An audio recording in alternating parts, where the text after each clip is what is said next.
begin with Anant Agarwal, the CEO of edX. So a big hand for Anant.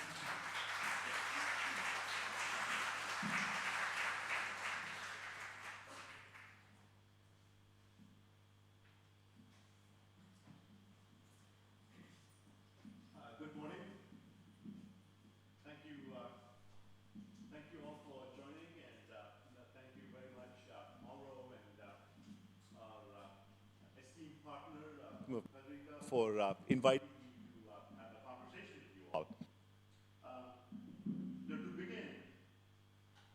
To begin, let me first talk a little bit about why is it that we need to create a new higher education. I think very few of us here would disagree with the statement that we need to create a new higher education. We need to reimagine how we do things.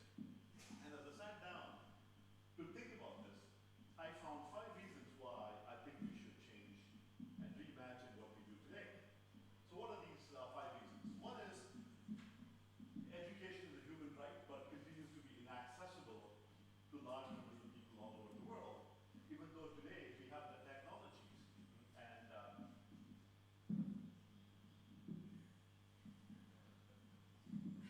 wonder why this is making.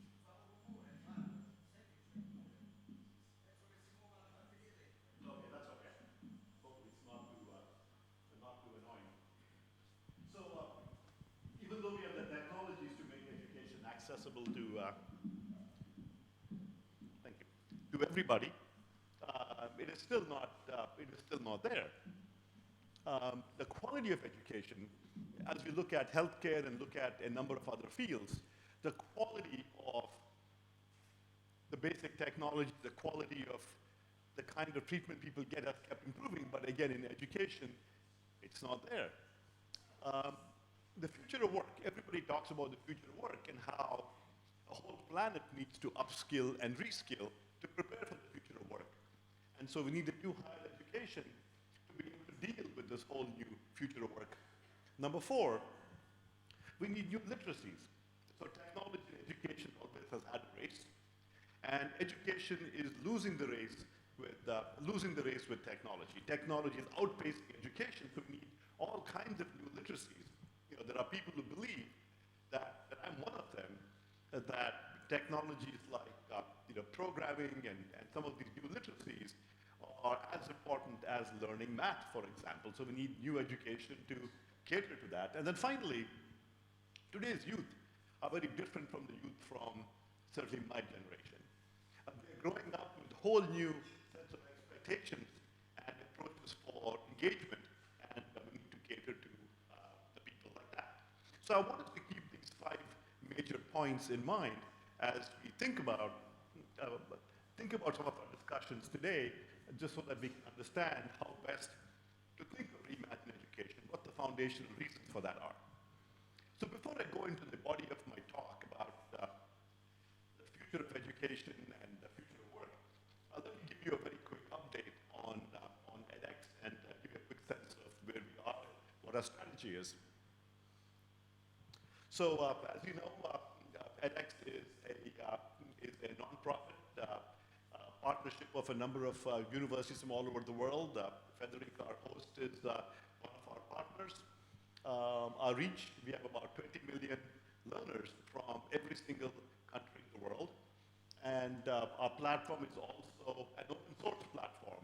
And there's a number of you here from a number of countries that have adopted Open edX as the national platform. So for example, our friend Catherine is here from FUN in France.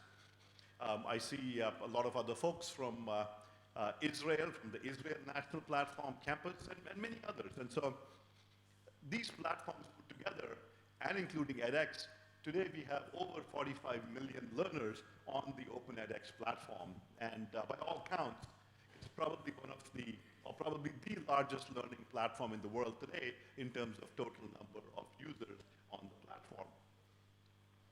Here are our partners in Europe. We have more than 3 million learners in Europe, and many of you here are part of our partnership from, again, many of the countries in our local vicinity here. Ultimately, I always like to remind ourselves, why are we doing this? We are doing this for the learner. And so I'd love to start and end with a learner story. And here is one of our learners, Bertram, a very, very interesting learner. So he's from the Netherlands. About 6 years ago, he took his first online course. And he took the course on solar engineering from Delft. And after the solar energy course, in his college, they did not have a concept of energy engineering or solar engineering, so he took the course from Delft. He put that on his resume, and he credits that course and the certificate he got in that course with landing a job with a solar engineering company. So he took a course, and that helped him in his career.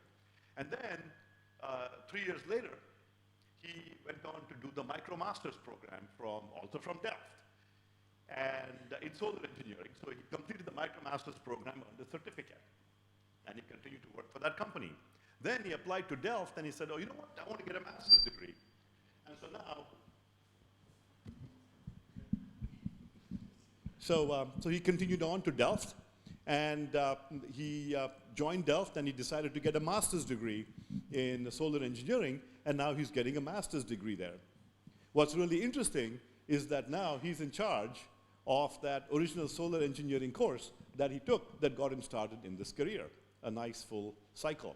Just one example of the learner where you'll see this kind of story through and through my conversation today, in that people are working and learning at the same time, changing careers as they go. And we'll see some remarkable data that shows how work is becoming completely dynamic and not static as we were used to, and learning needs to be continuous and lifelong. To match the needs in the future of work in the marketplace, here is edX's strategy in one slide. We have 3 focal areas.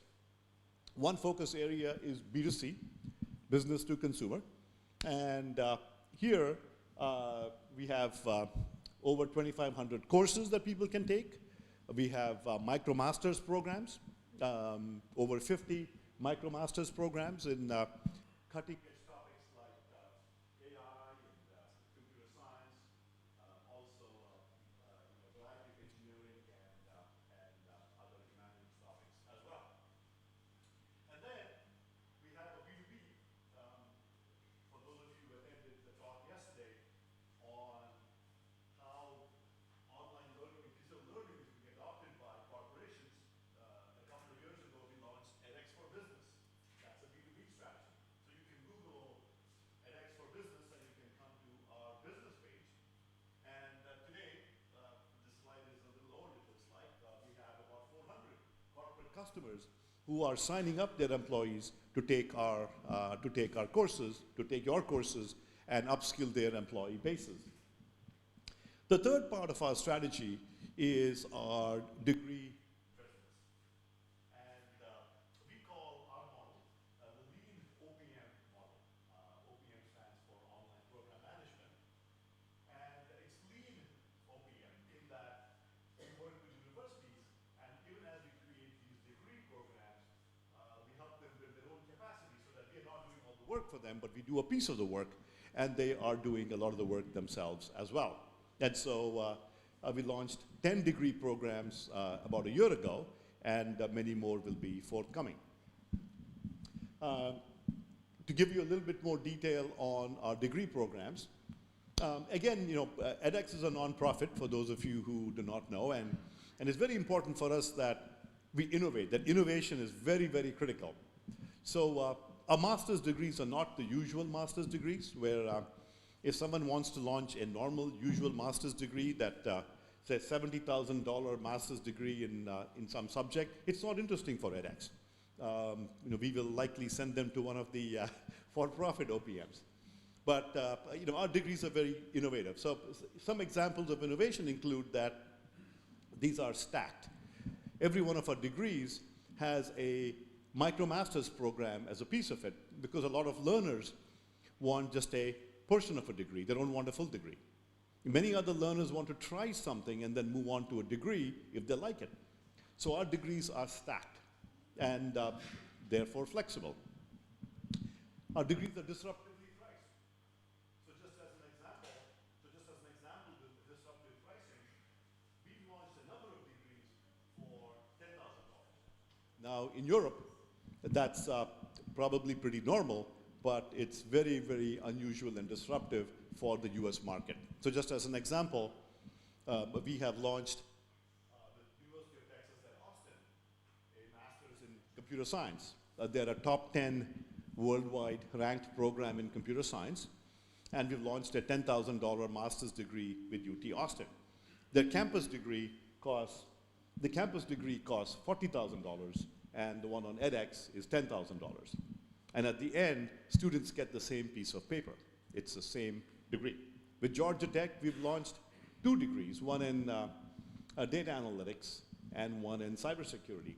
And both of these degrees are $10,000. Again, the campus degrees are $40,000. And so there's disruptiveness both in the pricing and also in the stacking nature. I put them back and forth fast enough, maybe it will work a lot better.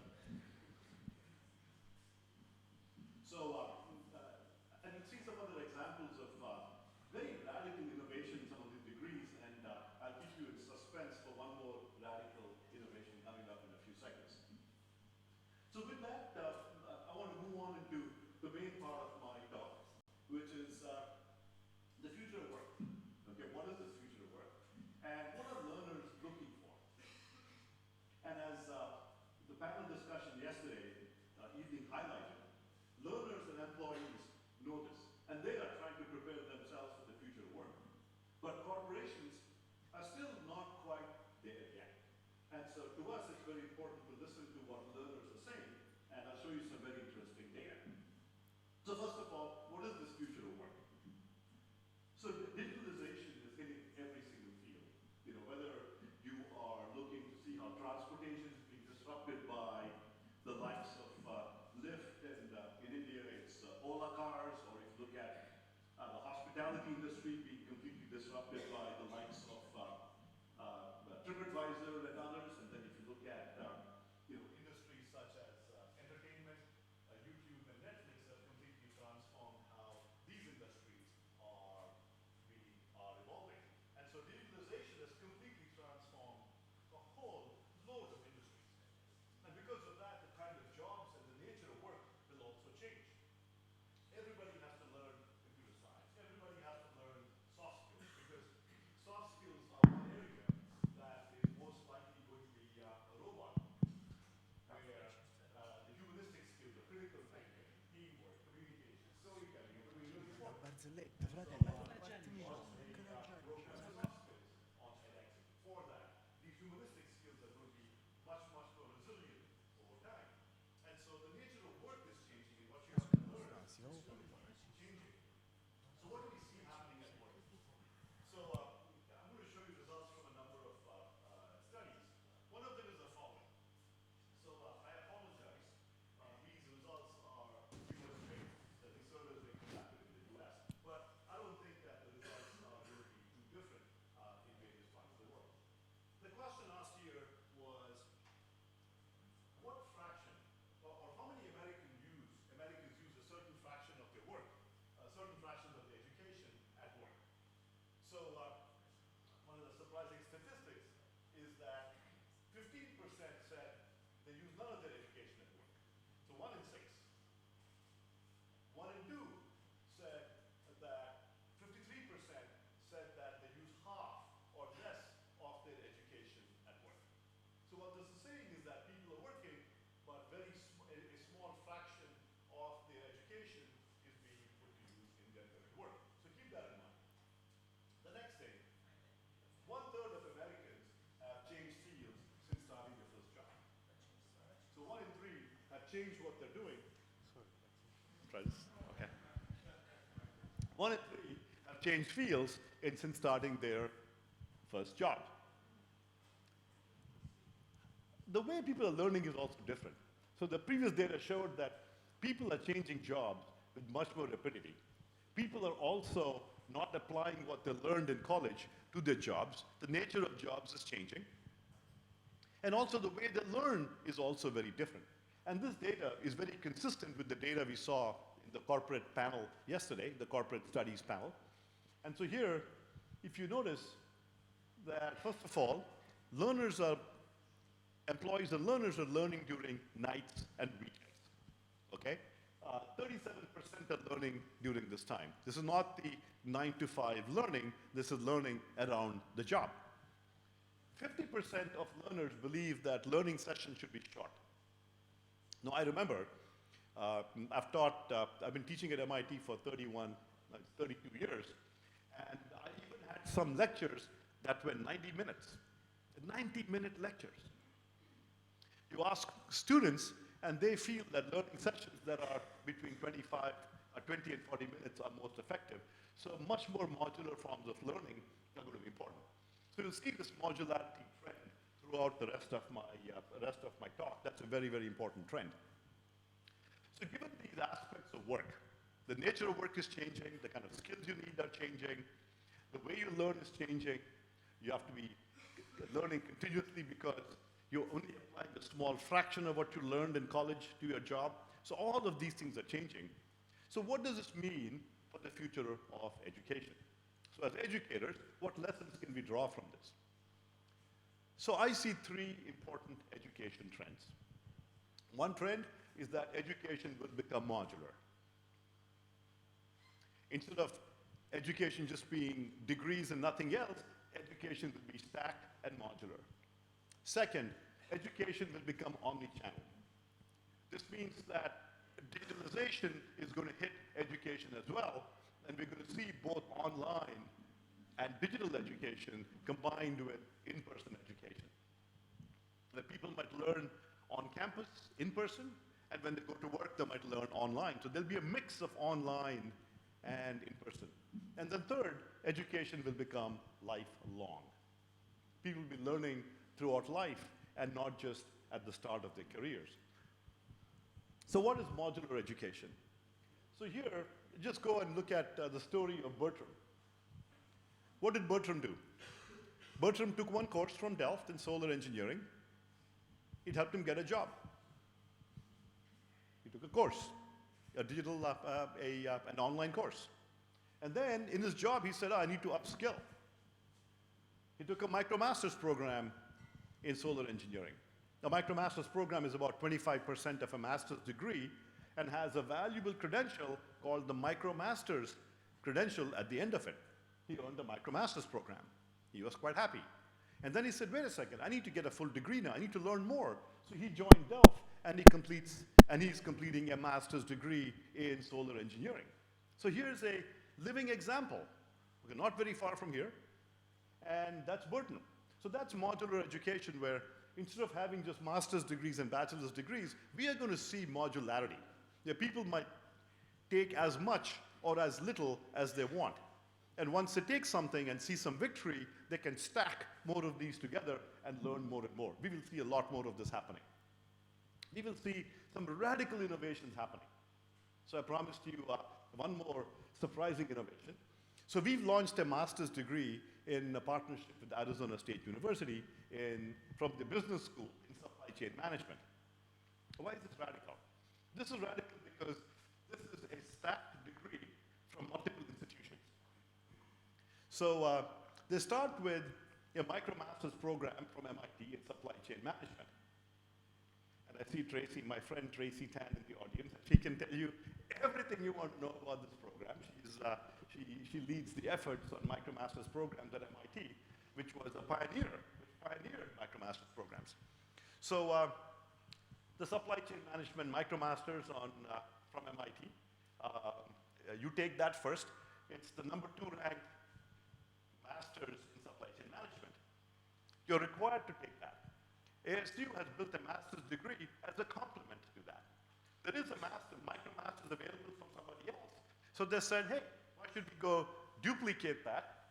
Let's do the remaining part of it.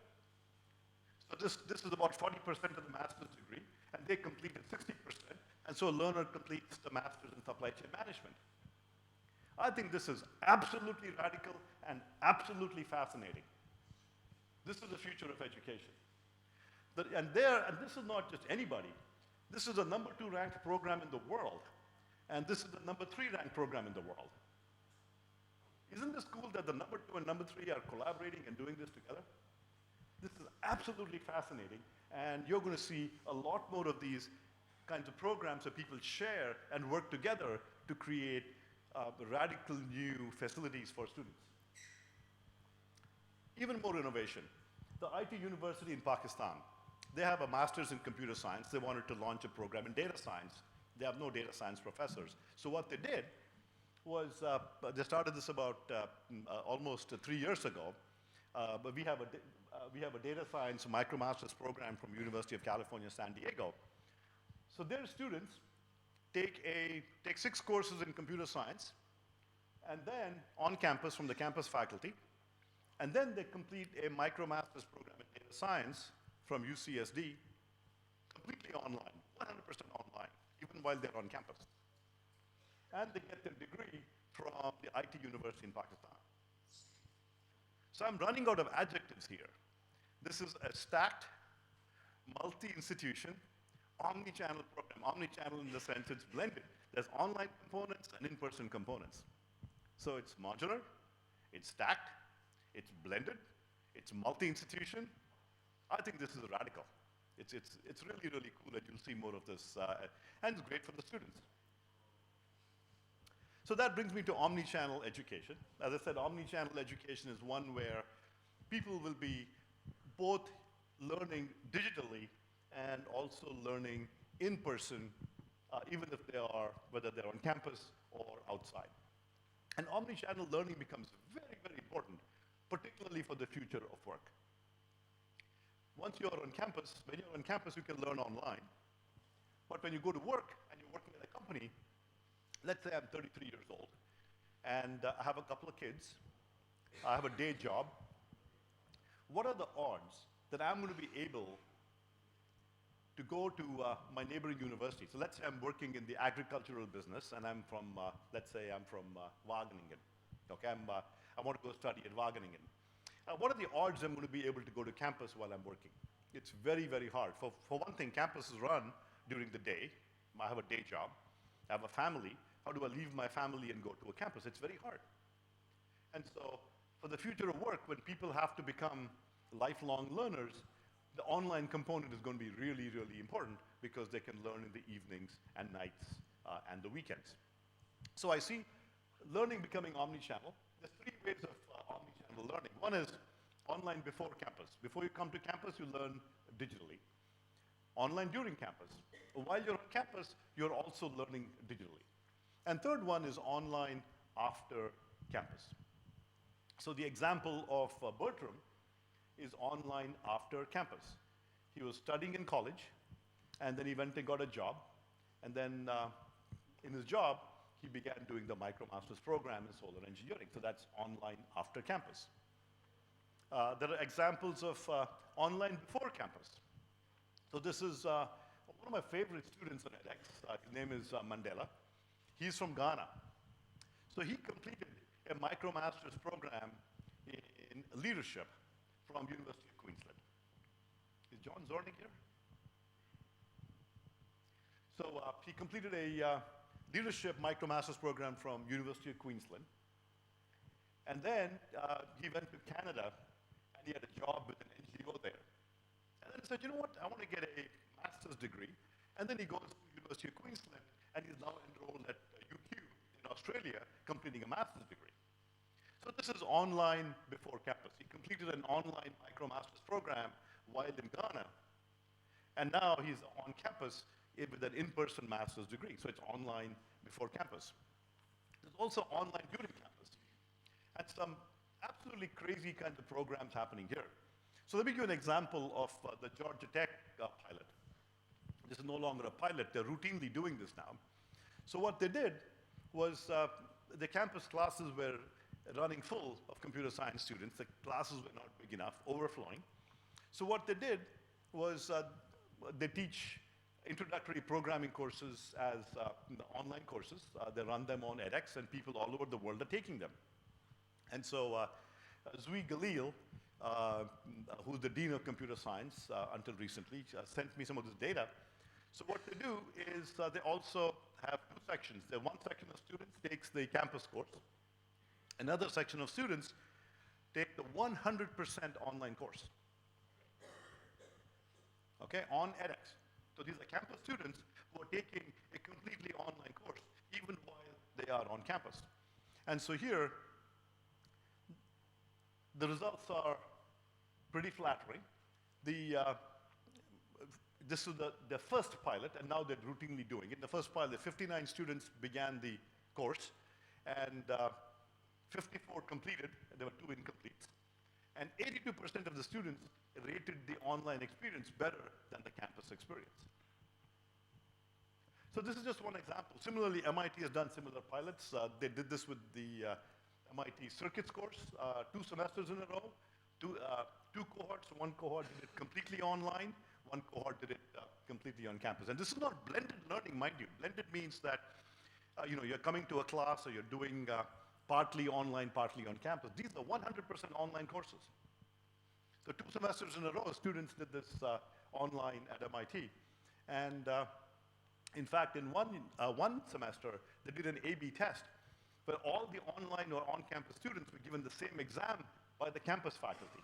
The campus faculty felt, oh, no. Online faculty, you're not going to touch the exam. We are going to create the exam. And so, again, the results in the exam were similar. The online students reported a whole standard deviation lower stress than the campus students because of the flexibility and instant feedback and so on. So this is online during campus. And then finally, the lifelong learning. So 3 trends: modular education, omni-channel education, and lifelong education. And really the future of work and the fact that you have to be studying throughout life is a big driver for all of these changes in education. Lifelong learning is the third kind. Modular learning is one where learning is broken up into pieces.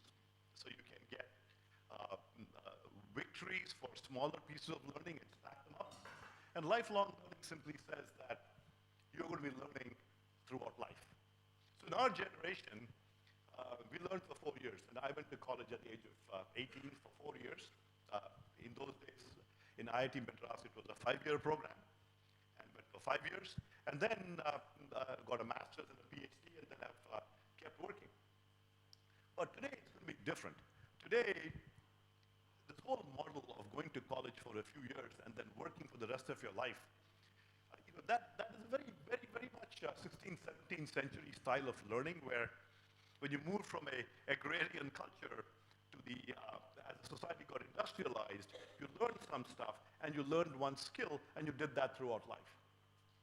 But today, as technology evolves so rapidly and changes fields so rapidly, our learning has to keep pace with that. We have to bridge the gap between technology and education, have to continue learning.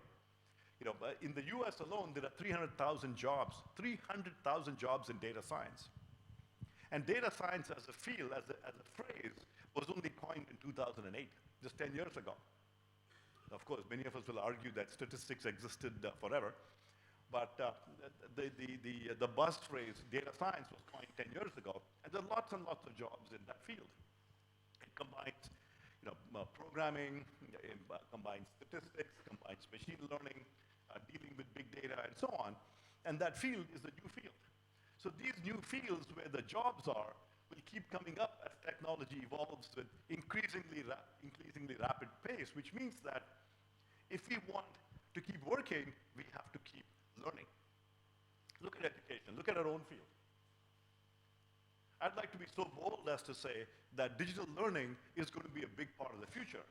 So as educators, so many of us in this audience who are educators, we have to be continually learning as well to understand how digital is going to transform learning. We have to understand how we can learn. Okay, you have to teach even this old dog new tricks now. So I'll give you an example. When I was working on the first online course with my colleagues in circuits, the only way we knew how to teach was 15-minute lectures. We would go there and talk for 50 minutes. And when some of the learning colleagues were telling me, oh, no, you're not going to lecture for 50 minutes. We're going to make them into small chunks with exercises between those chunks. I said, I had to completely rethink how I did things. It was hard. So all of us have to be changing how we do things and how we apply digital technology. And even as educators, we have to learn new ways of doing things. And there are challenges with that, but that's the future. So lifelong learning will be a key part. And to make that happen, we need newer credentials. We need these new credentials beyond degrees, credentials like professional certificates, like micromasters programs that enable people to learn in small modular chunks. And then as corporates find out about this, corporates are also realizing that, at least the most forward-looking corporations are realizing that they have to upskill their workforces. And so here's just one example. So we've built a partnership with Tech Mahindra, and they are upskilling. This is one of the leading software houses in India. They have 120,000 employees, and they're using programs to upskill, completely digital programs to upskill their entire employee base. It's not one or two. They upskill an entire company. And they've identified programs like cybersecurity, AI, machine learning, cloud computing, a number of these technologies, data science, to upskill their entire employee base. And they're coming up with radical, new, innovative ways of encouraging employees. They can just pay for their employees, but they feel that they won't have the same enthusiasm to learn. So one of the techniques they use is that they will support half the price of the certification, and then if the learner passes the course, they get reimbursed the other half. So employers are looking at newer and newer ways to upskill their employee bases as well. And learners are seeing benefit. So this is a survey of learners on edX who completed MicroMasters programs. And you'll be astounded by the results. 91% of the learners, 91%, are reporting positive career outcomes as a result of the MicroMasters certificate. What are positive outcomes? A pay raise, a new job, a promotion. This is 9 out of 10. This is a staggeringly big number. And this is not a full degree. This is a piece of a master's degree. And just on completion of that, they're reporting such positive outcomes. And then finally, I'd like to conclude, I guess the picture in translation went from English to Italian, did not translate very well. But I apologize for that. This wasn't meant to hide the identity of the learner. So this is the picture of one of our learners, Andrew. And you'll see more and more pictures of learners like this. He's got a child. He's working in a company. And he needed to become, as he became a manager, he needed better project management skills. He's not going to go back to a university and learn project management, a master's or a PMP or whatever. So he completed a professional certificate from RIT in management. And look at what he says. I have to find time during the day to learn online. And so I'd like to, again, end my presentation with just a thought about who the learners are, and how they're learning, and why they're learning. So with that, I think we have time for a few questions. Thank you.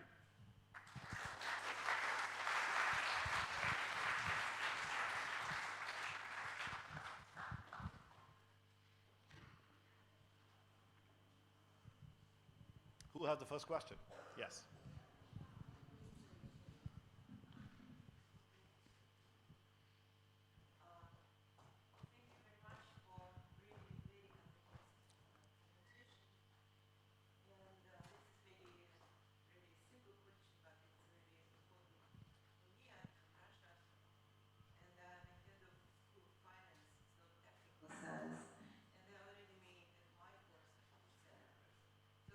Talking about online programs within the campus, is it blended or it's just 100% online?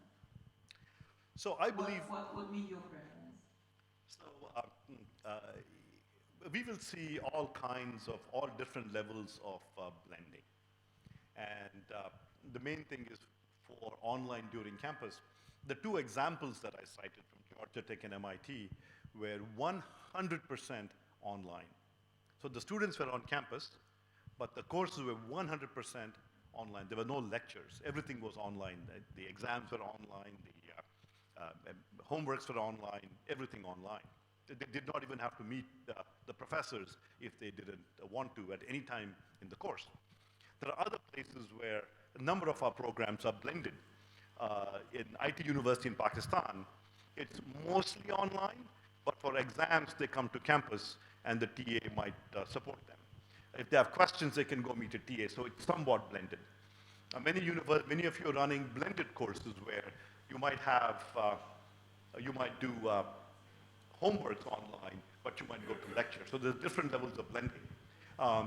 Your question said, what is my preference? I think we need to be experimenting with all of the above, from 0 in-person, 100% online, to 100% in-person, 0 online. And we need to build digital learning approaches and understandings across the entire spectrum. And I think different people will adapt their learning style to whatever suits them the best. And so, which is why even our learning components, even our teaching and learning materials need to become modular so that I can mix and match how I do things. So I don't have one preference. I think it's going to be all over.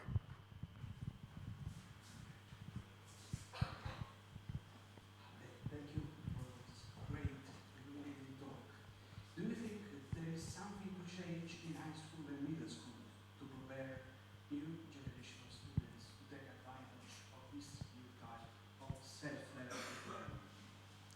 So, a large part of my talk was focused on higher ed, college education. Of course, we need to make changes and rethink education at the high school and middle school and primary, all the way, all these levels as well. And on edX, we do have 70 to 80 high school level courses, including in the US, it's called AP, Advanced Placement, a large number of high school courses. We also have many math and social studies and other courses for different middle school and high school levels. I think, but our focus tends to be at the college and the future of work kind of studies. But there's absolute need for change at the high school and middle school level as well. I don't think any layer of schooling is immune from digital technology. And I think a newer generation of students are completely digital. My daughter, who's 19, responds to my text messages. But when I call her on the phone, she doesn't pick up the phone. When I text her, she'll respond like that. So I'm sure many of you had similar experiences. So a newer generation of children are demanding a more digital modality of learning.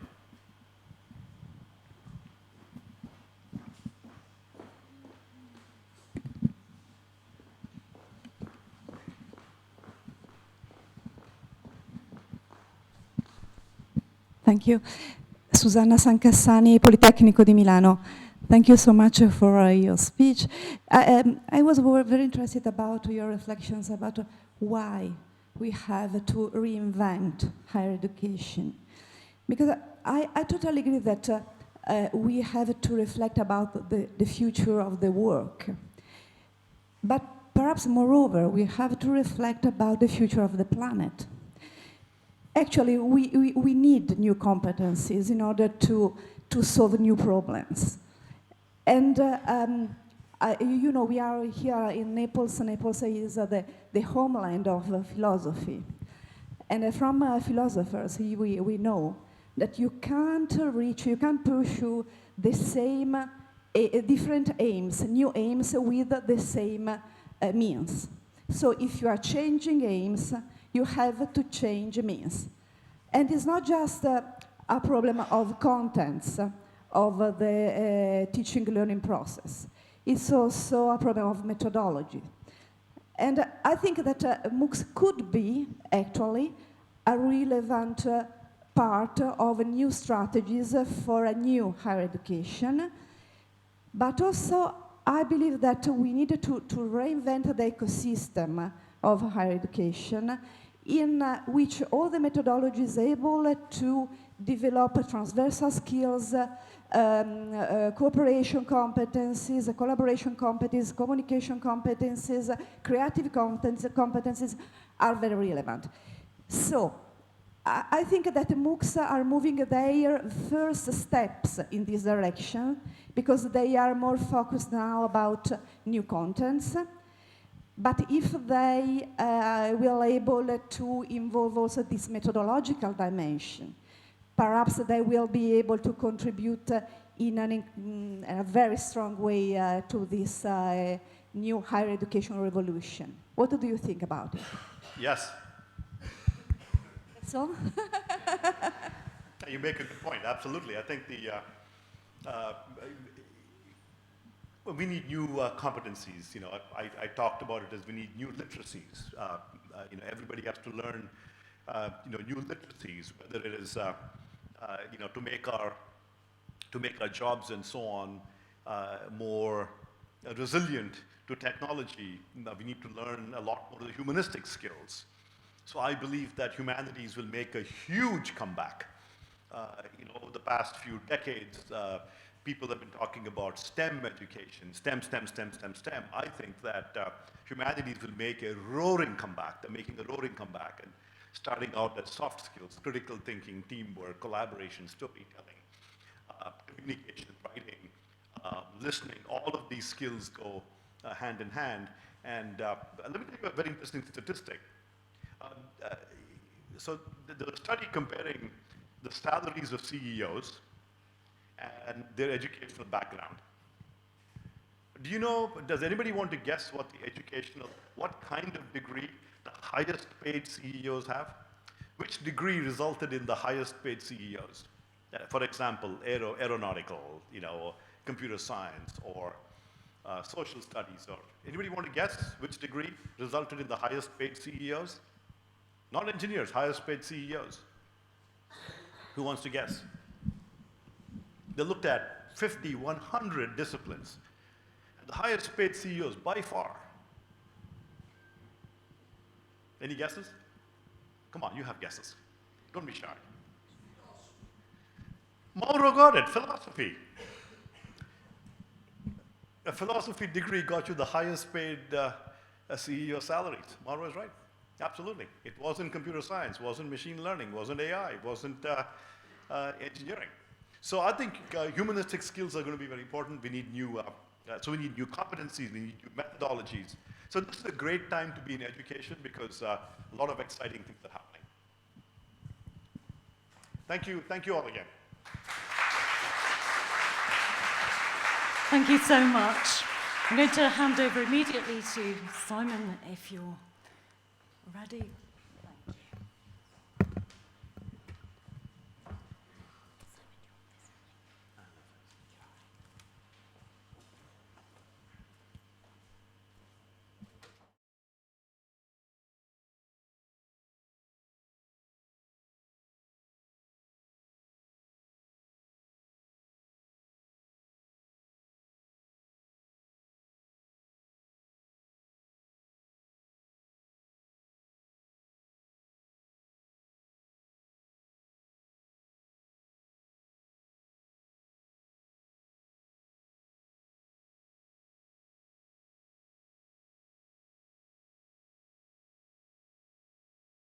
Voglio che anche I miei altri oratori mi capiscano.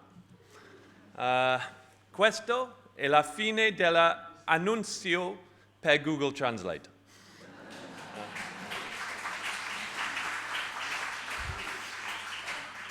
It is a great pleasure to be here in Naples. Thank you for the invitation.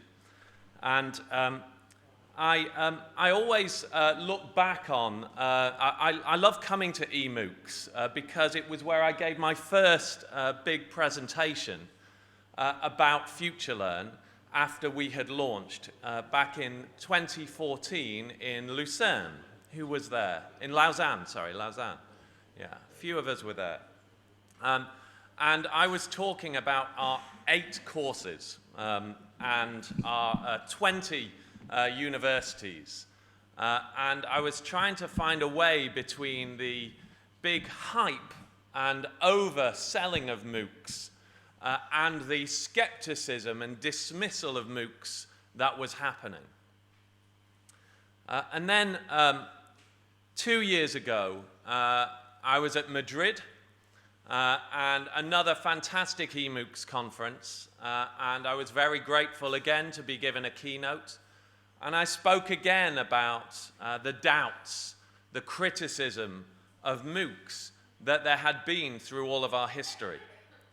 But I was starting also to be able to show different commentary on MOOCs that was showing how actually we were able to, and we were beginning to chart a different path for education at scale. And indeed, I was starting to talk about things other than MOOCs, that Futurelearn was not just a MOOC platform, but that we wanted to be a catalyst for and an enabler of our partners' digital transformation. The doubts that are often raised about digital education are now being pointed at the OPMs, the online program management companies, and the capitalist takeover of higher education, showing that now MOOCs are being taken over in the minds of the critics by these different forms of digital commercial companies who are accused of taking the money that could be reinvested in education. As we found, as we were driving our part of the digital transformation of higher education, one is always the victim, potentially, of this kind of criticism. And so I was preparing my presentation, looking over the sea and at the castle, and worrying what I would say. And in particular, would I be saying exactly the same thing as Anant? And would I be saying exactly the same thing as Dill? Because there is no question that our strategies have all converged over these last few years. All of us are moving through different forms of monetization in order to find the sustainability that we need in order to really deliver at scale. And all of us have moved from MOOCs to degrees and now to micro-credentials as well. And I will talk about all of these things. But I don't think this is a bad thing. There are smart people at 3 great companies who are all facing the same challenge, and I believe are driven by the same mission. The strategies converge around the employer, the educator, and the learner. We all have these 3-sided diagrams, but I still think the mission that underpins us is to transform access to education. And if maybe some of those early promises that MOOCs on their own would transform education have moved away, I think we are all in our own ways now starting to deliver on some of this promise. And 6 years, 7 years on from the birth of MOOCs, it has only become more urgent and more important. There is a vast shortage of higher education in the parts of the world where it is most needed. We have worked with Ernst & Young Parthenon to analyze and understand the growth in tertiary enrollment requirements all around the world. And if you look at the growth in Asia, in sub-Saharan Africa, what they estimate is that nearly 14 million new students will be needed every year to be served until 2030. So if we are to satisfy that demand, we need to build 700 new universities serving 25,000 students every year, 13 a week. So that is simply not going to happen. And there are still debates about whether a campus-based education is better than an online education. I don't care. A campus-based education is not going to fill that gap. The only way to address that gap is to embrace the possibilities of digital. And not only in traditional tertiary education seekers. As Anant has spoken very eloquently, huge skills gaps are emerging in every developing society, but also developed societies. Vast numbers of teachers, of nurses, of doctors, of engineers, people with digital skills needed in every society in the world. And from people beyond traditional university age.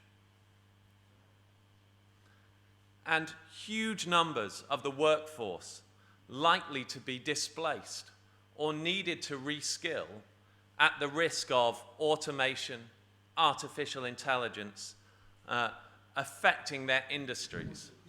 A major societal requirement. To quote the governor of the UK's Bank of England, the biggest issue he now sees in the UK is how to actually create a quaternary system of education, a fourth system of education for those people beyond traditional university age, of how we are going to retrain, even in the UK, all of those people at risk of job disruption. For me, this represents the greatest opportunity that universities have ever had to deepen their impact on society and to really deliver on their founding missions. And yet, there is still debate.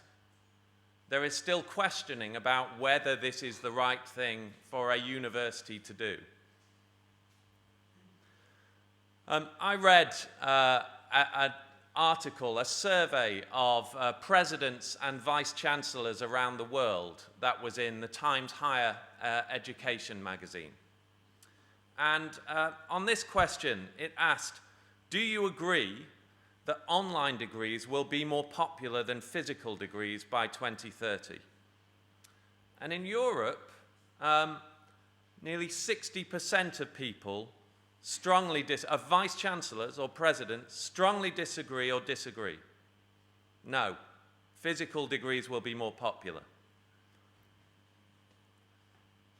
Do you agree that established and prestigious universities will be offering full degrees online by 2030? In Europe, over a quarter of presidents and vice chancellors do not agree with this statement. Really? I mean, who is going to satisfy that vast need there is in the world for high-quality education if it is not these universities? And it reminds me of some of the comments that one has seen as other industries have been disrupted by the arrival of digital. Not MOOCs, the internet. This is the chief executive of Palm when he heard that Apple was developing a phone. He said, well, PC guys, computer guys, they're not going to just walk in and make a phone. Every major technology company in the US and China is investing in education. And yes, they may not yet have found the ways to really offer the kind of service that the traditional university do. But I would not bet against them, and it is, in my view, an absolute requirement for a modern university to be finding a way to address this global challenge. So when I think about why Futurelearn is here, we see ourselves as trying to help bridge that gap between what universities are capable of and what learners are requiring. And we work with partners all over the world to try to help them towards this digital transformation. And we hear from thousands, tens of thousands, hundreds of thousands of learners, and we analyze them. And we try to understand what their motivations are. And these, as Anant was saying, with wonderful examples in his presentation, very different motivations to the traditional student that maybe we have all been thinking about. People who need to stay updated in their careers. People who need to rebuild their careers. People who've been off on maternity and now want to get back into the world of work. They're not going to go to a university. They can't. People who have to look after their families. Again, as Anant was saying, the campus-based opportunity, they would love to go, but it is not an option. People who want to fix a problem in their community. People who have done that first degree or are about to do another degree, but need to supplement with other skills and knowledge. Of those many people now who are responding to the disruption in traditional job markets by looking to be entrepreneurial and launch their own businesses. And people like Lee, who wrote to us and thanked us for opening up the world of education to disabled users like him who could never again dream of a traditional university education, and who says that from his wheelchair he has explored our deep oceans, monitored climate from space, and even gone shopping in the time of Richard III. We're very proud of what we've done at Futurelearn, but we've only started to address the needs of those people. And so, we were looking for more investment. We have been, since we were founded over 6 years ago, we were wholly owned by the British Open University. But a few weeks ago, we announced a £50 million investment by the Seek Group to take a 50% share of Futurelearn, and to now give us greater investment to really start to go after this opportunity and this need. The Seek Group is based in Australia, in Melbourne. It is a fast-growing entrepreneurial technology company with a mission to help people to find work and to be fulfilled in work, and to help organizations find employees. It's a very, very interesting strategic alignment for us and the Open University as well, because Seek, although you may not have heard of them, operate the largest job websites in Australia, New Zealand, China, Malaysia, Indonesia, Thailand, and increasingly across Latin America and Africa. And the convergence of the worlds of employment and the worlds of education that Anant spoke about, and the need to fill those vast skills gaps, are bringing the Seek Group into education as well as into employment. And we feel very excited about the potential to merge them with the Open University, who remain our 50% shareholder, to really collectively have greater firepower to go against our mission. So I spoke about the convergence of strategies between the different players, but Seek are also investing in Futurelearn because they believe we're different, they believe we have some USPs, and they believe we can really help grow this market. So, what is our plan? What is our strategy? So the first thing is to continue to invest in our platform and our learning experience. So we have always prided ourselves on having an outstanding user experience and an outstanding learning experience which puts the user at the center of all of our design thinking and pedagogic thinking.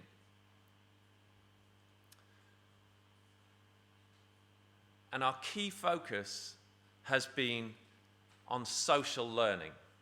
From the very beginning, we thought that the most exciting thing about MOOCs was not just that you could put videos and tests on the web. It was that people were learning together. And if you could get them learning from each other, then you could really think about scaling high-quality supported education. So that is where we have placed our bets, and Futurelearn is effectively a social network for learning. And we will continue to invest further in our social pedagogy and innovative new ways of delivering social learning.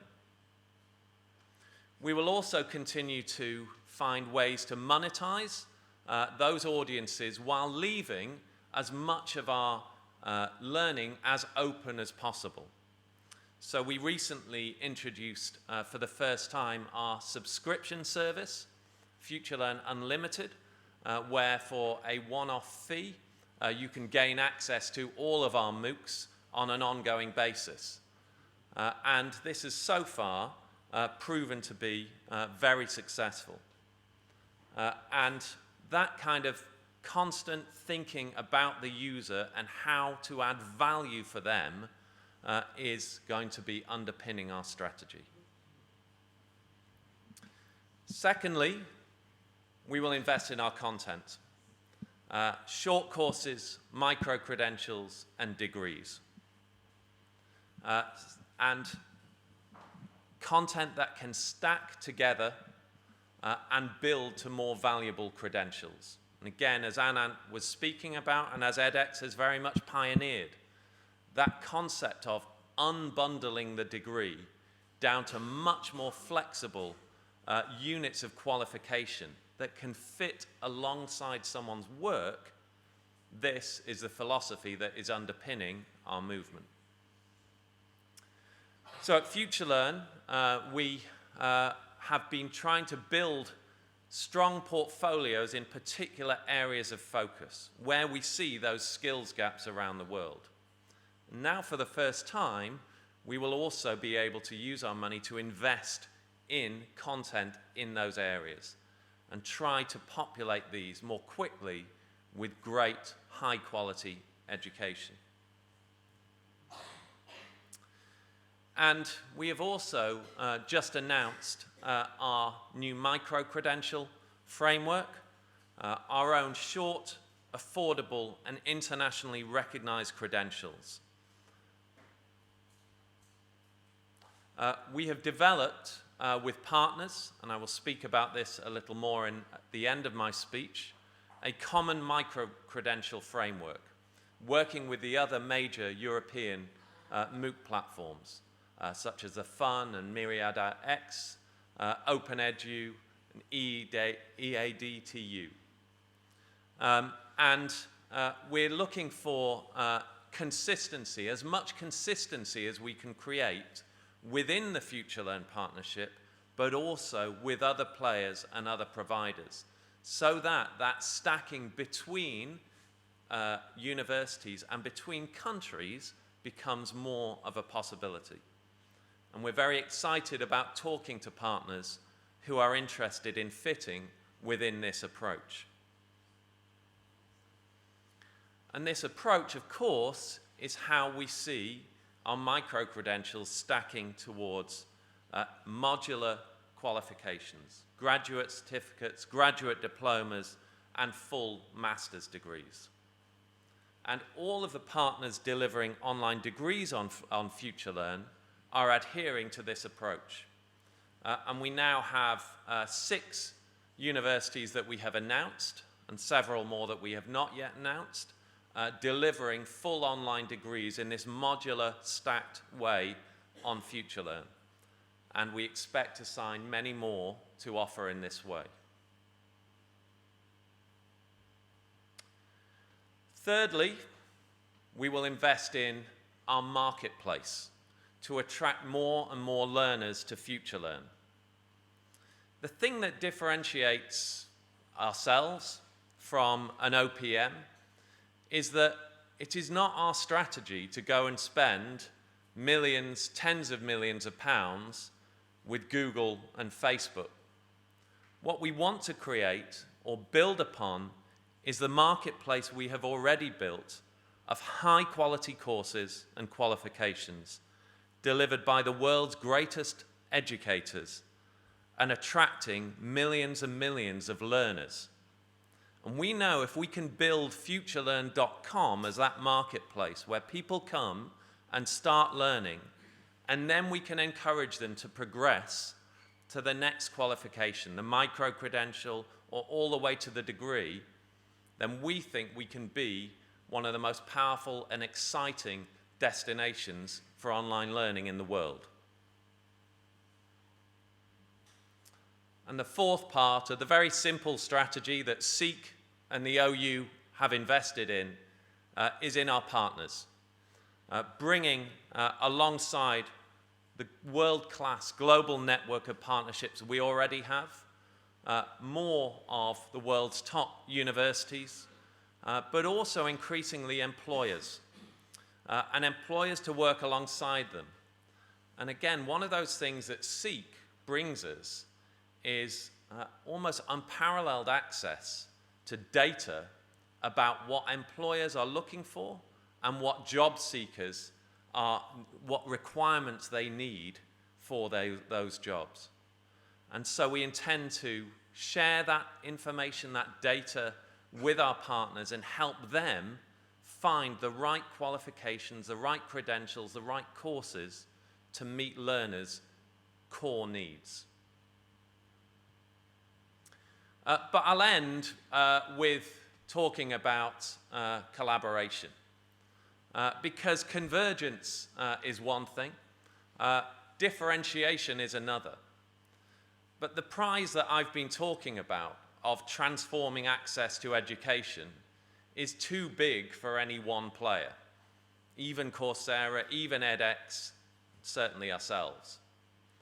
And so part of our approach is to try to foster that collaboration between our partners. And we also have our first partners, Coventry in the UK, Deakin in Australia, starting to deliver joint collaborative degrees. And the reason they tell us they can do this on Futurelearn is they tell me, you are Switzerland, you're neutral. We use, if we are partners with you, we use the same platform, the same pedagogic approach, we have the same structured approach to credit recognition. It's much easier for us to collaborate on your platform than it is as individual institutions. And our view of where this could go is that the Futurelearn partnership could become more like one of the airline alliances, the One World Alliance, where actually, because we've introduced these levels of consistency between players, we foster that collaboration that we think can really drive greater outcomes. And that was at the center as well of our work with the Fund and the other players in European MOOCs to try to standardize and bring a common approach to how we were delivering micro-credentials. Because we know that if we're all not careful, there will only be greater confusion in the minds of learners and employers. And we're very proud to be working together on this common micro-credential framework. So I guess the end of my presentation is on this theme. The prize is certainly big enough to share, and the prize is actually too big not to share if we're going to really start to fulfill on the founding mission of the MOOC movement. Thank you very much.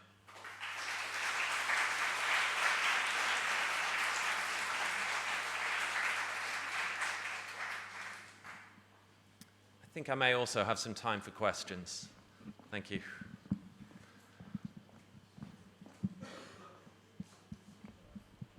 Yes, I am Mauro Calise, I'm the director of Federica, and thank you to all of you for coming and being here with us.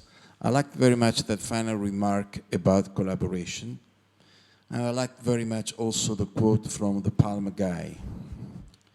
And of course the big question now is, you know, I think people who are in this MOOC vision, like all of you three, let's put it this way, okay? And because there is the vision, and at the same time there is the fight for sustainability, there is the diversification, and you can see really, but how long is that gonna last? I mean, what you told us about SEEK is in a way comforting, and the other way is, you know, it's a big thing for you. It is. But market-wise, it's very small. Yeah. It's still small. I mean, there can easily come someone, Yeah. and we know what when we say someone. I mean, and you said it very clear. I mean, the big guys, they're just working on this. Yep. And so the real question is, what is your guess? I mean, it's a tough question, I understand. Yeah. But I mean, is it still going to be a game that we, university, and let's say smaller and visionary corporate players as you are, can play, or you see the moment coming when one of these big, we have nothing against big tech, except that they're just, you know, buying out the world, and that's not actually for university people the most encouraging thing. So what's your take on this? My take is that there is a lot of movement happening in the market. And if you go, many of us were in San Diego at a conference that happens between EdTech and investment called the ASU GSV conference, which is recommended. And just on the first day of there, one announced the 2U acquisition of Trilogy, a company that was formed three and a half years ago for $750 million. That is just one of a myriad of deals that are starting to happen around the education technology market. Now, as you say, on the one hand, this is great. There is a lot of money coming behind this opportunity and this need.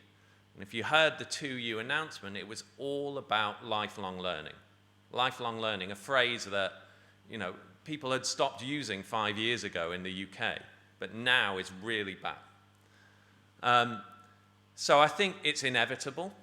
I think that as in other markets that consolidate, there will be some good things, some bad things. But I don't believe education is like a supermarket. I don't believe there will be a single dominant player that comes out. There are many, many different approaches to educating. Even among the three speakers you have here today, we all do things quite differently. And I think that diversity will survive what comes next. And as universities, I hope I don't need to tell you, but the strength of Coursera, the strength of edX, the strength of Futurelearn is built on our partnerships with you. You are in a very strong position with us. But we are asking you to try and come at the pace we need to go at. And I think you can and will still be extremely strong and powerful players in the world that emerges if you are prepared to move with the market. It's those universities that just say, no, we're very happy, campus-based education, that they won't disappear in my view, but I worry they will become even more elite and less relevant to where actually the need is really going to grow. Thank you for that hard question.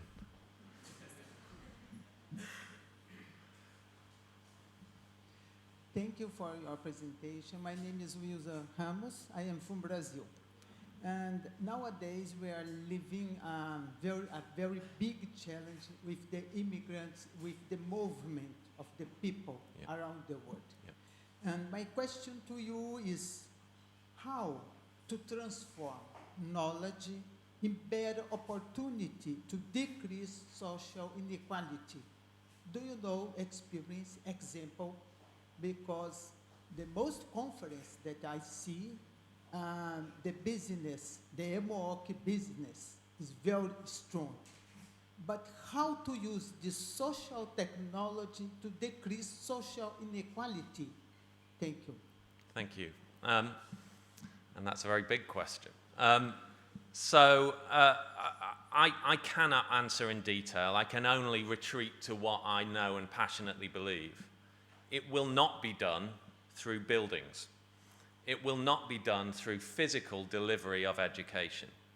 The possibility of liberating knowledge and learning from great institutions like this and making them available to people all over the world, displaced people, is, for me, the only way of addressing this challenge. And there are extremely interesting and exciting movements that have sprung up around what MOOCs are doing to try to deliver more effective learning to displaced people in refugee camps, for example. And there is at least one representative here of the Chiron group. Are you in the room? Hello.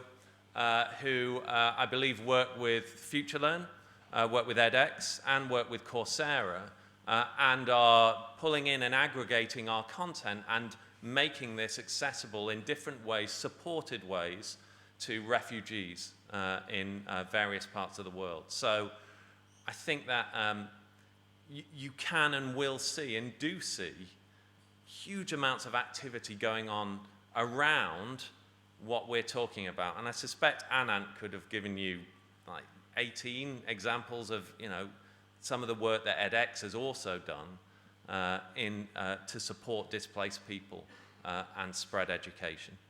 So I think we are part of the right movement. Yeah. Thank you very much.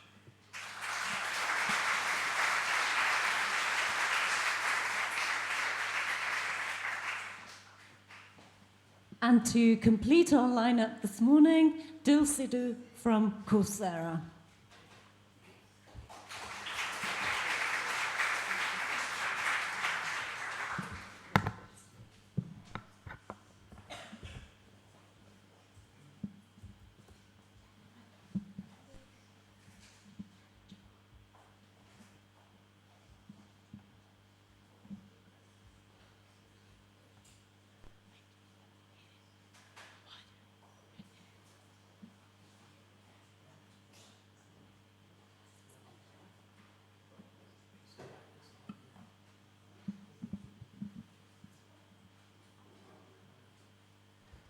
Right. Hello, good morning, everybody. Thank you very much, EMOOCs 2019, for this superb opportunity, and also thank you especially to Professor Khaleesi and his great team for organizing this for everybody. I've got a couple of confessions to make, because as I've been listening to the great speakers who've been just giving you some superb insights. One is, I am a capitalist. But I don't call it profit, I call it surplus, and it's a good thing to have, I can assure you, because it helps to reinvest. Secondly, I don't speak Italian except for buongiorno, peroni, and grazie, which has managed to get me by while I've been in Italy. And the third confession is, it's going to be amazing, because it is for me, about how similar the three presentations that you're going to be experiencing by the end of this morning are in terms of what the overall motivation for all three of the organizations that you've heard from. Thank you. And it's all about the learner, and it's about doing different things around education, and it's about doing things very differently. Now, for those of you that may not be familiar with Coursera, I'll just give you a couple of highlights. First and foremost, it was started by faculty, two professors, Professor Andrew Ng and Daphne Kohler from Stanford. And their view was how to make great learning accessible to anyone around the world. And that number of people is now at around the 40 million registered learners mark in terms of who interacts with Coursera. We have 3,200 plus courses from 160 of the world's greatest universities, including this one, and many of the others who you saw in terms of the brands that Anant and Simon shared with you as well. We produce no content. The content comes from our partners, whether those partners are degree partners or universities, or if they are even industry partners, so people like Google, and I'll explain that a little bit as we go forward.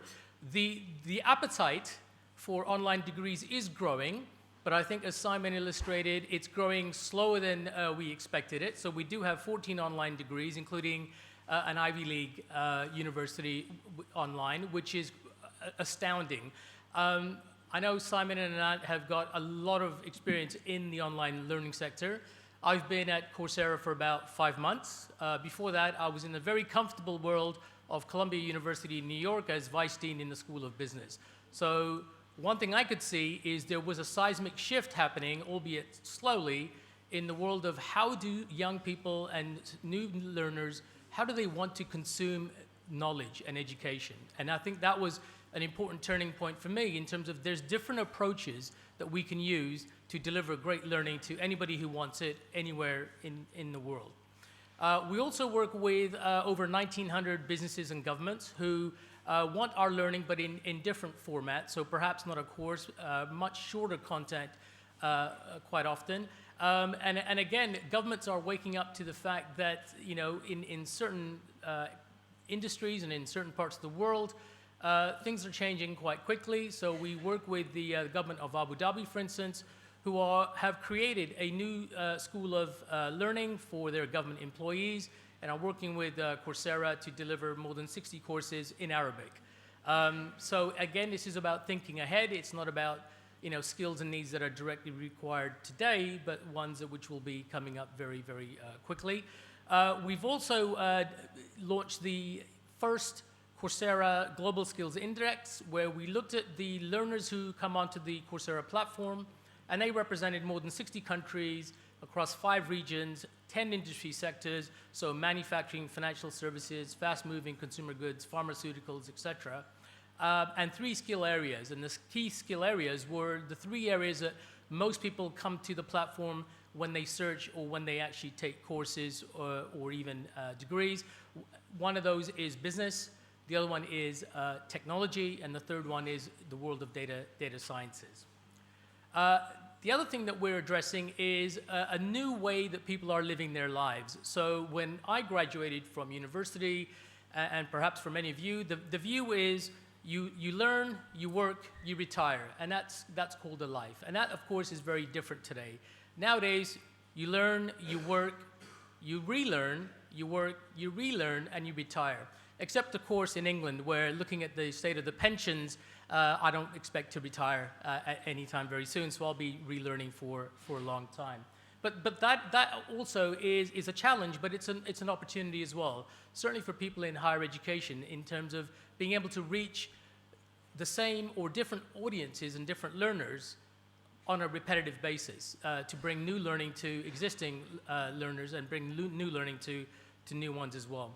Now, again, we talk about learners first as well, and 2 elements in terms of any learner. One is a learner essentially says to themselves, I want to learn, and the other one is, I can learn. Again, this is not new. For those of you that are involved in teaching and learning in pedagogy, this has been around for a long time.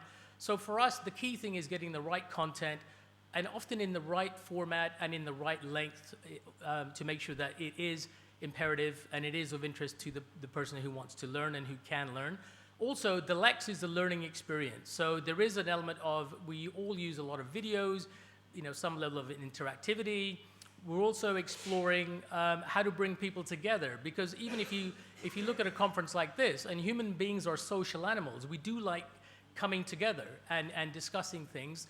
Perhaps this conference could be done online, but I think there is value in bringing people together and face-to-face and being able to interact and network and all of those positive things that we get out of bringing people into one space.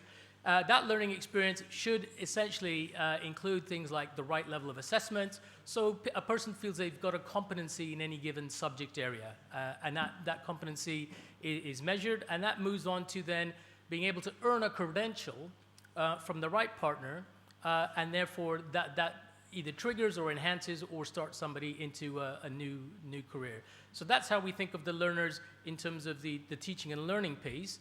In terms of the reality, the learners that we have are not just learners who go through the higher education. We work, as many of our colleagues from the other organizations, with people who think of learning as a real luxury. And this is an example of Chelsea Rucker, who was in a place in life not very good for her or her children, but was able to work with one of our partners, our industry partners, which is Google IT, and earn herself a Google IT support professional certificate, and is now working and making pretty good money, and is able to manage her own life and a better future for her kids. So for me, it's great that we do a lot of things for students who are on campus, but it's also great that we are able to plug into different kinds of learners who are in a different place and don't have the luxury or the resources or the time to be able to go to university and learn something new and apply it.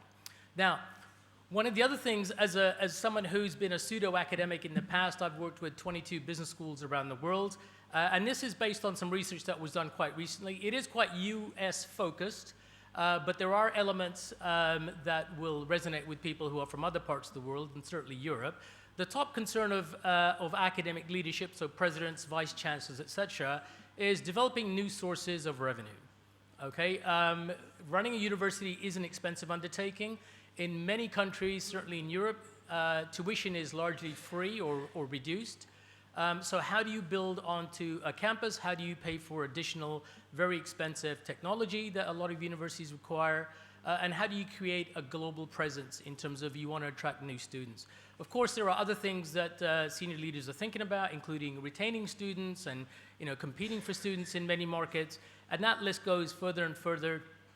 But start touching on areas around different kind of academic content, also cost management and reduction.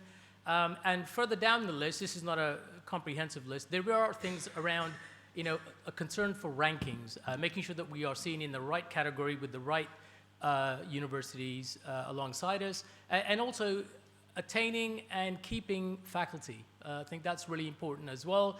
I know a lot of the American universities are competing for top-class faculty, and that's becoming a competitive advantage for a lot of universities going forward.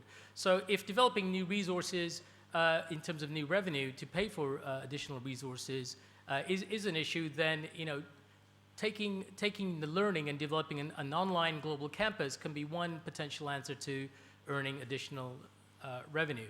Now, technological change is outpacing humanity. I think this is a given. Many of us are barely keeping up. I certainly am barely keeping up with technology that comes out.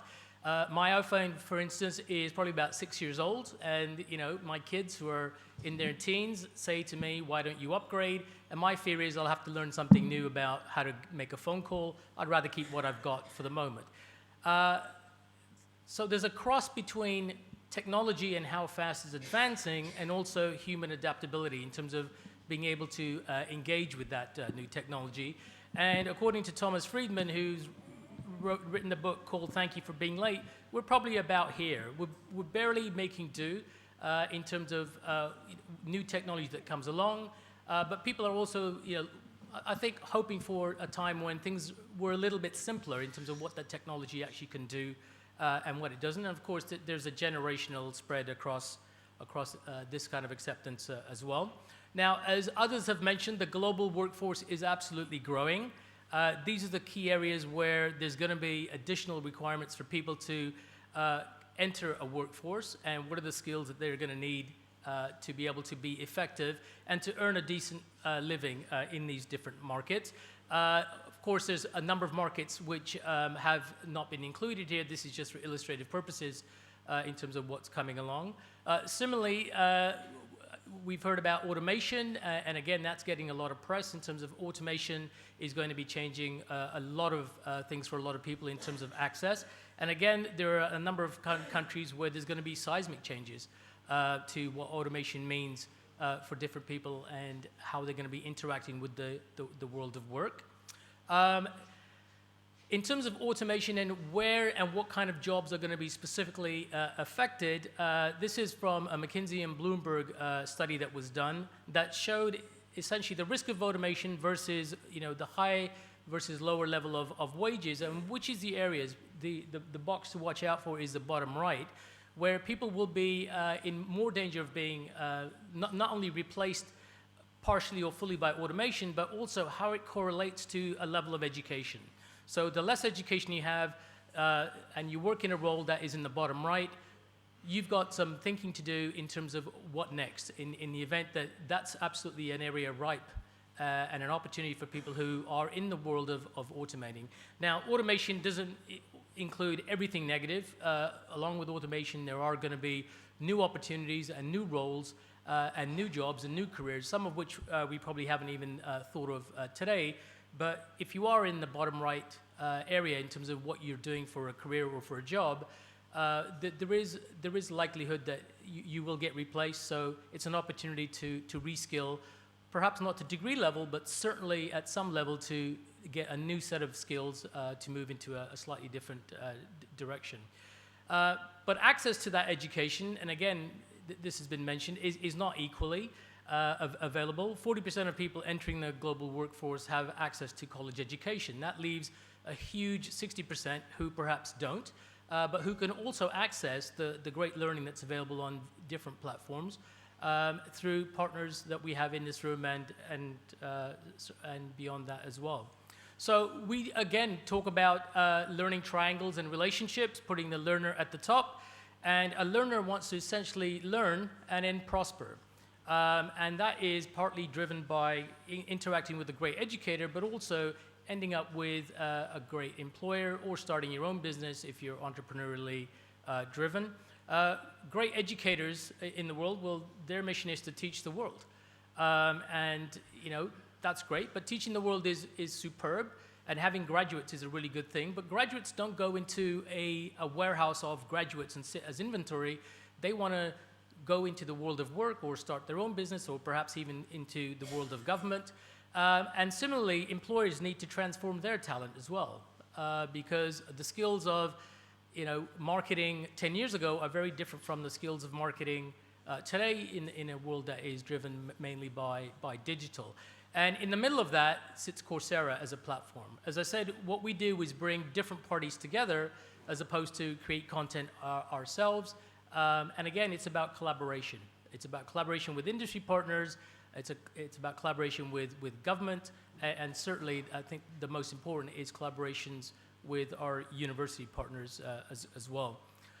Again, no surprise, courses and MOOCs were a great start, but people and learners want more than that. So to put a collection of courses together between 4 and 7 leads to a specialization. If that specialization is part of a degree or it is potential for gaining university accreditation, then we label that as a master track. And then, of course, moving up to online degrees is the ultimate. What we found is 62% of people who take an online degree with Coursera started off with a MOOC. So they test the water, they test their ability to keep up with a course that's online, build confidence, and then move through this stackable journey into ideally moving towards a degree. Not everybody, but a lot of people might stop at a master track because that's all they need. Because the way people are, I think, absorbing and using knowledge is very different from just a full degree. It's what they need today. And again, that can be correlated to what stage of career or what generational part of your life are you in at the moment in terms of what do I need to know next to keep up with the world of work. Again, we've all heard people who are graduating from universities today can expect to have on average 15 career roles. I work in Silicon Valley, and in Silicon Valley, people don't talk about jobs or careers. They talk about tours of duty. They talk about coming in to a company, or even a company like Coursera, staying for 12 months, 18 months, perhaps 3 years. That's the longest anyone said to me that they want to stay at Coursera in many cases, and then they want to rotate into something else. So it's a tour of duty to learn about this business and then either go and start their own or work in a different area, which is, again, requires a different approach to how people wish to learn and how they want to use that knowledge that they've gained. Now, the kind of courses that we offer fit mainly into popular areas, as you can see on here. Business, without a doubt, is the #1 area that people come and they search on the platform for content provided by university partners. Then it's technology, data science, social sciences, and humanities. And one of the things as Chief Content Officer that I am looking to do is to make sure that we inject not just business, but make sure that we have ethics, philosophy, well-being, and lots of other areas. And again, many of the things that people refer to as soft skills as part of that learning journey. So you might be the world's greatest Python programmer, but you also understand the ethics of where algorithms can go, good, bad, or indifferent, and also, are appreciative of things like art and culture, perhaps, or social responsibility, etc. Or at least to have the option to include that as part of your learning, rather than it being something that you perhaps choose not to do because you don't have the time or inclination to pursue it. Now, I'll end with this short video. I have a master's degree in change. I tell you that not to impress you, but to let you know that most change that I've worked with has been pretty abysmal failures. And they've been failures because you have people who are looking to make the change, driving people who are quite comfortable where they are, and there's normally a disconnect. So just watch out for the responses from Emma, because in my mind, having worked with a number of academic institutions, Emma represents a lot of faculty. Faculty like things the way they are. So encouraging faculty to move to a different approach to things can sometimes be a bit more challenging than we originally thought it might be. So watch out for Emma, and try not to create Emmas in your own organization. Emma. Huh? Emma. Emma. Emma. Emma. Emma.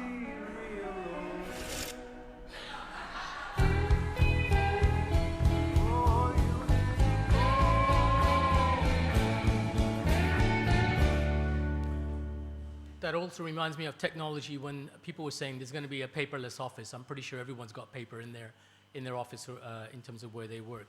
So what next for Coursera? Well, a couple of things. One of the areas that we're looking to include in how we work with partners to create content is more behavioral sciences. What is it that motivates learners? Some of the things that have been spoken about over the last couple of days. I think it's important to know that. To make sure that we can nudge learners to stay and learn and complete, because it'll be good for them, and of course it's good for the partners as well. More, I think, strategic use of data analytics to help identify content and learner habits. We've got 20 data scientists, and we've got 40 million learners worth of data, and we just need to be able to use it in a way that is of benefit to the learner and also to the partner to create the right content at the right time. A big part of my role is to help our partners succeed. So if it means getting your global campus online, then that's part of what we want to do. And we also look to help create university partner collaborations, so identifying opportunities for different partners who might not otherwise have come together. Similarly, university and industry partnerships. So we've been able to connect people like Google IT or Google Cloud with university partners who teach data sciences, and it's a great way to bridge theory to practice as well. And many of those graduates actually want to go and work in these organizations, so it makes sense to pull them in much closer. We also have a huge program around social impact. We have a program we work and are working even further in terms of providing Coursera platform access for refugees. We've already done this with Syrian refugees in Germany a few years back, where we were lucky enough to get students from Duke University who went to Germany to help a wide variety of refugees learn online. So we're looking to do more of that. We're also working in terms of providing Coursera access for veterans, many of whom might have learned in a very different environment, but providing access to them specifically in areas that they are interested in. And also looking to work in terms of Coursera for incarcerated people, so people who are in prison, who do indeed have time on their hands, and try to break that cycle of reoffense by providing online education as an alternative to what happens next with their life as well. That's all I wanted to say. Thank you so much for your kind attention, and happy to take any questions if there are any. Thank you.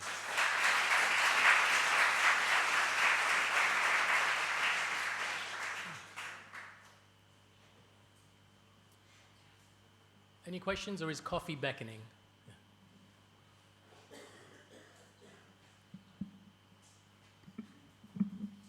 Nope. Yep, there's a question here.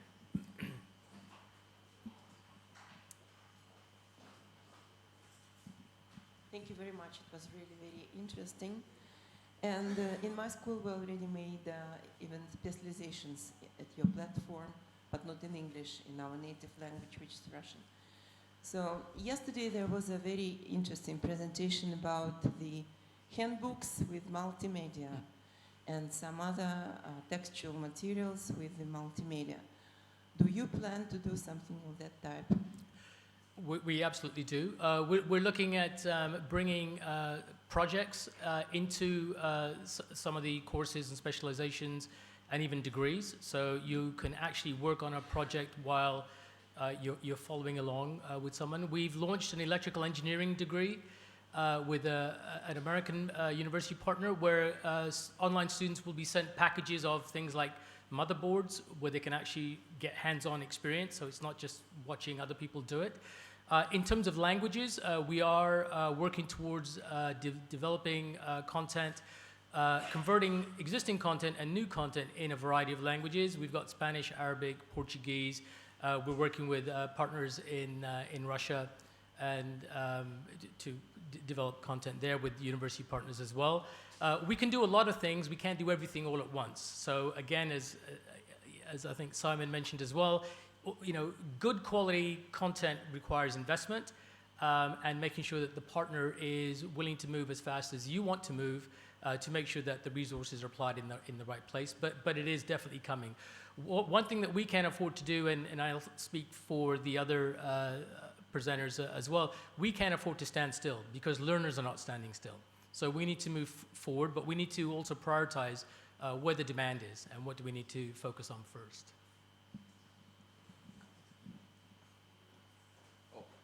Thank you. Yeah, I'm just getting to what my Russian colleague was. I mean,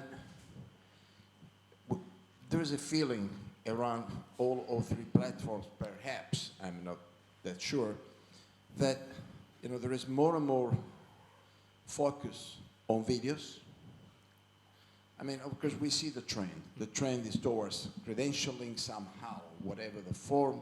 It can be less or more formalized, but we see the trend. And because that's the trend, there's more emphasis on videos, short videos, quizzes, less text, not to speak of references. When we first got involved into this thing, and we still believe it, we brought you would call it the old academian perspective, which is you study on paper. And what is one of the fantastic things about the web is that you get the possibility of moving around a worldwide Alexandria. And we know that is so important.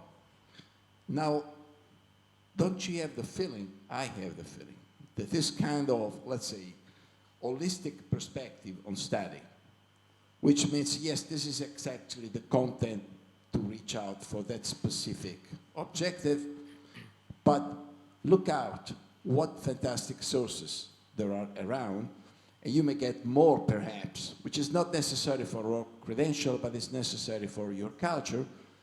And this is at least the way that, you know, university life has sort of like been growing through the past, 8 centuries, to speak from the oldest lay university in the world. We are pretty proud of being that.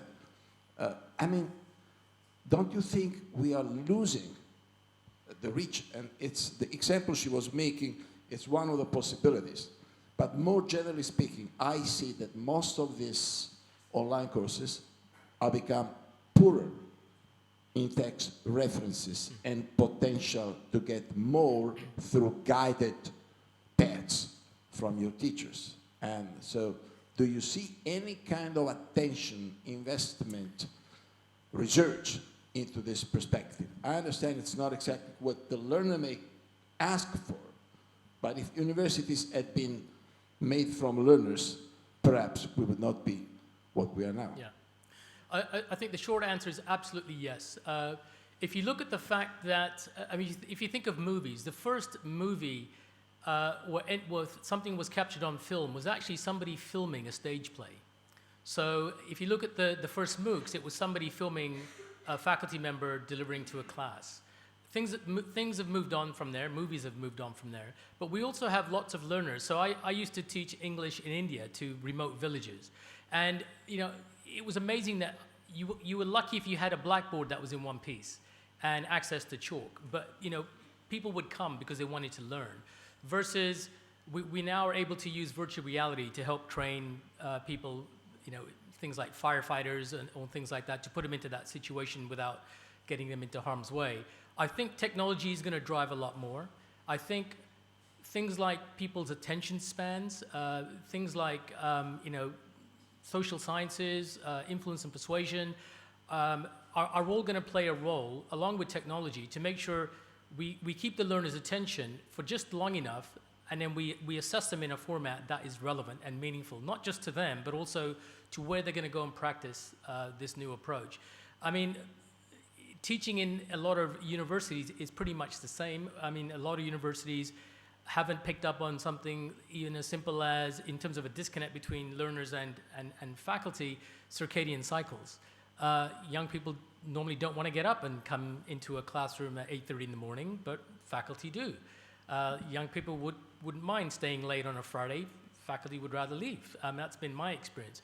But it's about, I think, aligning as much of those things as possible that make it a richer learning experience. Without a doubt, it's got to get better. I think virtual and augmented reality is one part of that. But again, that comes with a cost. I mean, we've worked with potential partners to provide people with, you know, very cost-effective, you know, sort of like 3D augmented reality kind of glasses. But again, that's a cost. And for some people, that's prohibitive. For others, that's easy. But there's a lot of work being done around that, because, as I said, it can't stay the same. It has to evolve to a point where people are more accepting of it.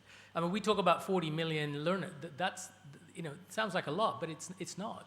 You know, why isn't it 500 million? You know, Facebook has 500 million plus people interacting with it, probably even more than that. I think that might even be LinkedIn. So what is it about those platforms that we've not figured out yet? Thank you so much.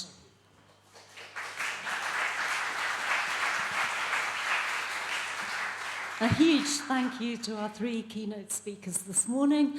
Now, coffee. After the coffee break, then we have parallel sessions right up until lunch, and again after lunch, we meet back here in Plenary at 6 o'clock. So until then, enjoy your day.